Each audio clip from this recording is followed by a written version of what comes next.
مرحبا وأهلا وسهلا فيكم بدرس جديد من أهم الجمل الفرنسية على قناة سينجو. درسنا لليوم رح ناخد في أهم الجمل اللي بنستخدمها وقتنا نعمل معاملات إدارية، سواء كان بالمحافظة، بالبلدية، بدائرة الهجرة مثلا، مصلحة الضرائب. دايما بس نعمل أي طلب إداري ممكن يطلبوا مننا قائمة أوراق مطلوبة أو وثائق، رح نتعرف عليهم مع بعض ونعرف معانيهم. Liste des pièces à fournir. Liste des pièces à fournir. قائمة الوثائق التي يجب توفيرها، هي القائمة اللي بيكونوا قايلين لنا جيبوا هاي الورقة وهاي الورقة وهاي الورقة، بيقولوا Liste des pièces à fournir. Le visa de long séjour. Le visa de long séjour. تأشيرة إقامة طويلة. Le visa de court séjour. Le visa de court séjour. تأشيرة إقامة قصيرة. Les justificatifs d'état civil et de nationalité. Les justificatifs d'état civil et de nationalité. إثبات الأحوال المدنية والجنسية اللي ممكن تكون مثلا صورة عن جواز السفر. Passeport page relative.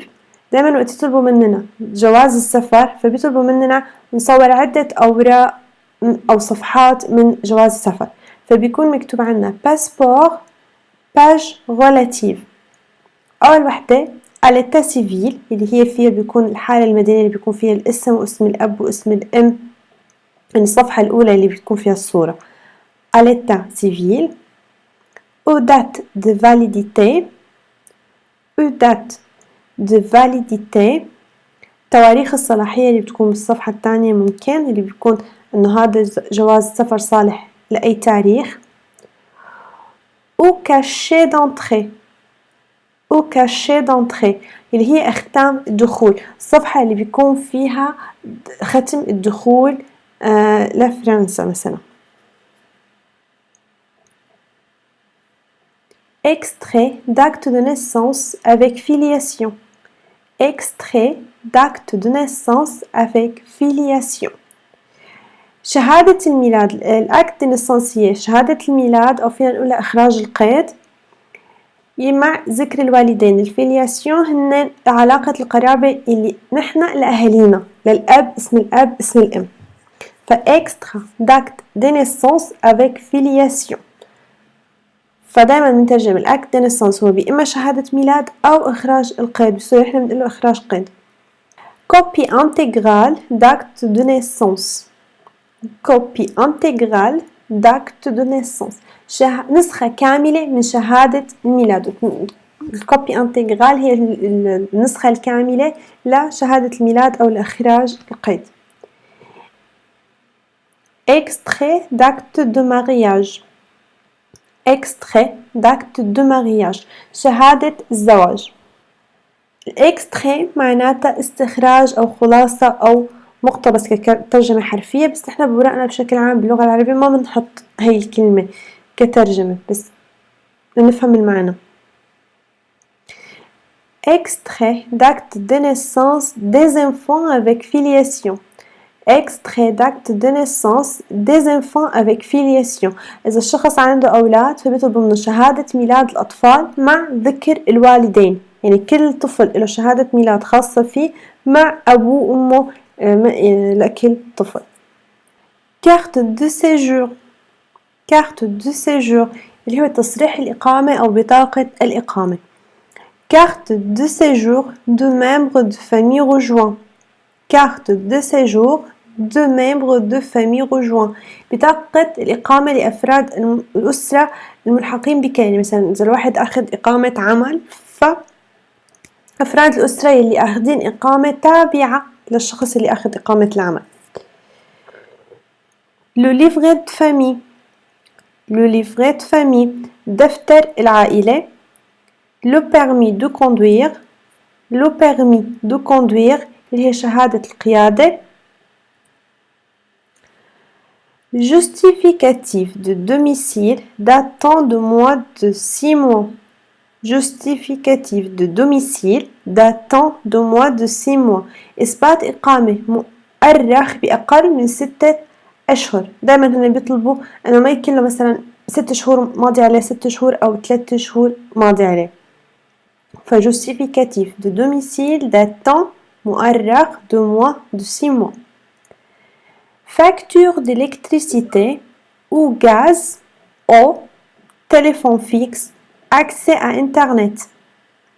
Facture d'électricité ou gaz, eau, téléphone fixe, accès à Internet. أحيانا بيطلبوا مننا فاتورة كهرباء أو غاز أو ماء أو هاتف ثابت أو الإنترنت. Bail de location de moins de 3 mois. Bail de location de moins de 3 mois. عقد إيجار مؤرخ بأقل من 3 أشهر. Quittance de loyer. Quittance de loyer هو إثبات أو وصل دفع الإيجار. وقت نحن ندفع الإيجار لصاحب البيت هو بيعطينا ورقة اسمها الكيتانس دي لويه بتثبت فيها إنه نحن دفعنا هذا المبلغ اللي هو إيجار البيت بالشهر الفلاني. فاسمه هاد كيتانس دو لويه إثبات أو وصل دفع الإيجار. Relevé de taxes d'habitation. Relevé de taxes d'habitation بيان ضريبة السكن. 3 photographies d'identité récentes de face tête nue et parfaitement ressemblant. 3 photographies d'identité récentes de face tête nue et parfaitement ressemblant.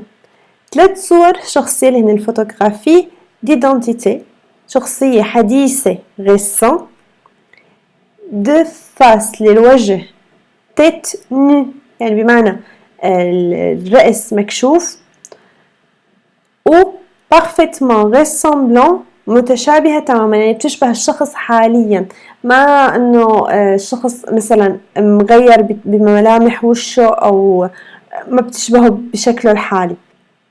ف3 صور شخصية حديثة للوجه مكشوف الرأس ومتشابهة تماما. وكتير شغلة مهمة انه للبنات اللي بيكون شعراتهم طوال فدايما بنحط الشعر ورا الأذنين لأنه لازم كمان يشوفوا شكل الأذنين كيف وما يكون كمان الغرة نازلة على الوش فدايما بالشعر مثل بيبعد عن الوش وبنحط ورا الأذنين مشان ياخدوا شكل الوش تماما مع شكل الأذنين. Justificatif d'acquittement de la taxe sur le titre de séjour et de droit de timbre au moment de la remise du titre. جملة شوي طويلة.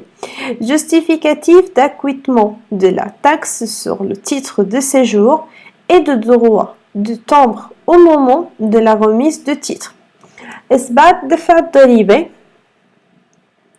على تصريح الإقامة ورسوم الطوابع اللي هن التامبر وقت تسليم التصريح. يعني هذا نحن نهار ما نقدم الورقة ما بيكون مطلوب مننا نكون دافعين ضريبة بس نهار ما بدنا نستلم التصريح أو الورقة أو كارت الإقامة لازم نورجيهم أنه نحن دفعنا الرسوم الطوابع والضريبة إذا كان في ضريبة أو الطوابع.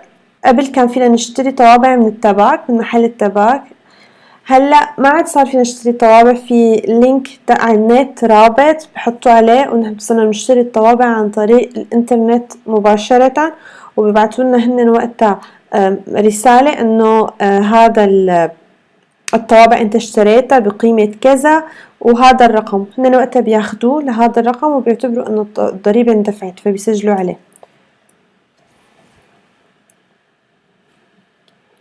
Certificat médical délivré par l'OFI à remettre au moment de la remise de titre. Certificat médical délivré par l'OFI à remettre au moment de la remise de titre. شهادة طبية صادرة عن الأوفي لتسليمها في وقت استلام التصريح. هاي الشهادة الطبية كان الواحد يروح على مكتب للأوفي وبيعملوا له فحص طبي نهاريته وبعد هذا الفحص الطبي بتنعطاله ورقة سيرتيفيكا ميديكال عن طريق الأوفي. لازم مثلا نحن نسلمها للبريفكتور وقت نجدد التيتر دي سيجور. فنهار استلام كرت الإقامة من البلدية بنعطيهم السيرتيفيكا ميديكال. الأوفي هو Office Français de l'Immigration et Intégration. أوفي هو اختصار ل Office Français de l'Immigration et Intégration، اللي هو المكتب الفرنسي للهجرة والاندماج. وهيك بيكون خلص درسنا لليوم. بتشكركم على المتابعة، وإذا كان عندكم أي سؤال استفسار أو اقتراح ما تنسوا تحطوا لي إياه بالتعليقات وأنا رح جاوبكم عليه. الجمل اللي أخذناها اليوم رح حطها بجدول خاص فيه على موقع سيلينجو، ورح أحط لكم الرابط بصندوق الوصف عشان إذا حبيتوا تدرسوها تضيفوها لجداولكم وتدرسوها دغري.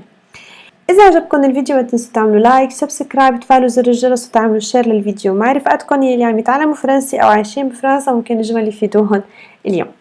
بتشكركم على المتابعة وبتمنى لكم دراسة موفقة، وإلى اللقاء بفيديوهات قادمة.